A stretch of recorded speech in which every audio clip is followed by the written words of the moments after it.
Are you certain you want to fake your death? The voice on the other end of the phone was cold. Yes, my answer came without hesitation. Then I paused. I have one condition, I added quietly. The one responsible for my death must be Sheldon Carter, my husband. That is an extreme request, Mum, the man said at last. Just do what I say. Payment will not be an issue. I ended the call. As I lowered my phone, my gaze drifted to the painting on the living room wall, the first one my daughter, Lizzie Carter, had ever made. She painted three figures holding hands, looking like a loving family. Yet the longer I stared, the more my breast tightened. The woman in the painting didn't look like me. She looked like Stacy Middleton, my husband's first love. My chest constricted painfully. I thought of our wedding day. Sheldon had been so nervous until his hands trembled, nearly dropping the ring. Leaning close, he whispered, breathless and earnest, I promise I'll always be with you. When Lizzie was born, he cried harder than I did. Holding my shaking body, he kissed my forehead and said hoarsely, one child is enough. I can't watch you suffer again, Reba. Every anniversary, flowers never failed to arrive. Gifts followed. Lizzie would throw herself into my arms, laughing, Mommy, I want a family just like you and Daddy when I grow up.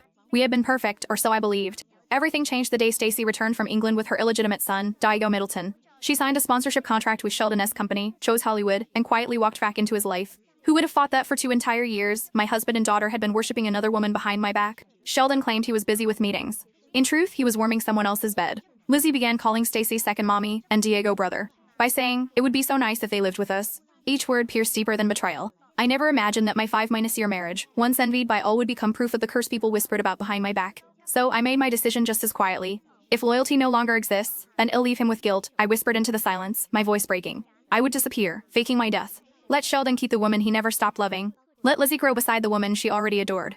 I would leave them the family they wanted and bury my heartbreak in the grave they believed was mine. Months after my burial, they learned who truly loved them. And Stacy, she only took advantage of them. Regret always comes last, and karma is real, Sheldon Carter. As I turned on the television, an award ceremony filled the screen. Stacy stood on stage, radiant, smiling as Hollywood's best newcomer actress at the Global Actress Awards ceremony. What shocked me was that she was not alone. She came with my husband, the man who was supposed to be in a meeting. Sheldon held Stacy's hand. Lizzie and Diego followed arm in arm behind them. They were smiling like a family meant to be. All because Stacy was under Carter Group's sponsorship. But tonight was our 5th wedding anniversary. The night that I had prepared carefully. The dishes, the table, the candle, it was all perfect except for one. People. I waited until night swallowed the house and the food turned cold only to receive a cold message, urgent business trip. Lizzie with me, nothing else. In the end, they never came, which made me understand that they had already chosen to forget me without hesitation. Eyes for eyes, ears for ears. If they easily left me, then I would leave them also. Are you certain you want to fake your death? The voice on the other end of the phone was cold. Yes, I answered without hesitation. But I have one condition.